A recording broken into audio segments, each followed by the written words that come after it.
you will fade into irrelevance if you don't start doing podcasts. I don't care how many records you have sold, how many arenas you have filled. You got to be on the podcast grind. You got to get on the podcast. You gotta get on the podcast. And that's something that Taylor Swift finally recognized. Right? She didn't talk to the Nelk Boys or Andrew Schultz before she released Tortured Poets Department. And while that was, of course, a big commercial success, a lot of people didn't like the record, right? But if they had gotten to watch an hour conversation with Bradley Martin on his podcast, I think a lot more people would have liked it, right? And so I think that's something Taylor Swift is starting to realize now. I'm hoping that she continues to talk to great people. I'm sure she'll hit up Joe and the Rogan. Hopefully she'll go to Call Her Daddy as well. They're great. Their interview with Kamala Harris was huge for her campaign. No, it was interesting to see Taylor Swift on a podcast. A lot of the comments were talking about how they've never gotten to see Taylor in such an, I guess maybe an intimate environment, or they haven't gotten really to see a conversation with her that was so real. Because most of the media she does, it's forced, not necessarily it's forced, but just like it's just different when you're being interviewed versus like a podcast setting. There's something about it that feels a lot more natural. And so a lot of fans really haven't gotten to see this side of Taylor before, and they were really excited about it. I have watched the podcast, the first 10 minutes of it, and yeah, it really felt natural. Taylor was cracking jokes and whatnot. It was cool to see. She apparently announces her album at some point during it too, which is fine. I will listen to it. I think a lot of people have their own hot takes on Taylor Swift. I like some of her albums. I like a lot of her songs. Folklore will probably always be my favorite record from hers. I listened to that before every single golf match my senior year of high school. But this leads to a bigger question, right? The relationship between Travis and Taylor. I think they are dating. They talk about in the podcast, first off, I think they're holding hands. I think at some point Travis is also like, oh, she's the best thing to ever happen to me.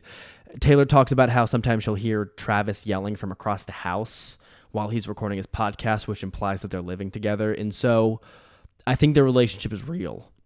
And that's something a lot of people, I guess, haven't been talking about. But yeah, this seems to be a legit relationship. And it's going to be interesting moving forward to see if they ever make that public. One thing I really find fascinating as well is just career-wise, they're both in very interesting spots. Taylor is kind of at the peak of her powers, it feels like. I mean, she's obviously been culturally relevant for a decade plus now.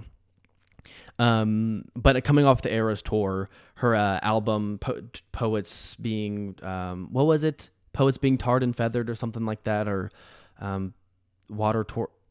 Poets Being Tortured, or something like that.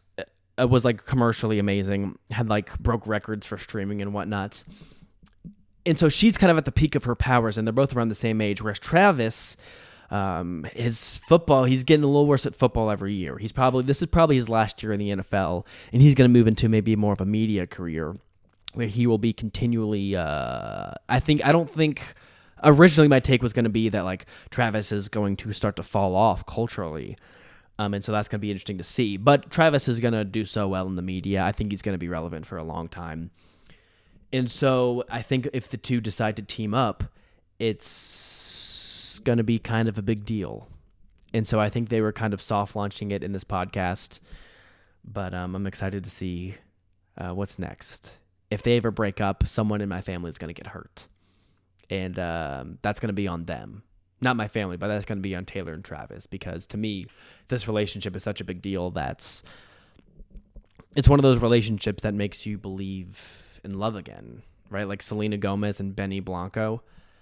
That kind of gives you hope in love. That love can be real.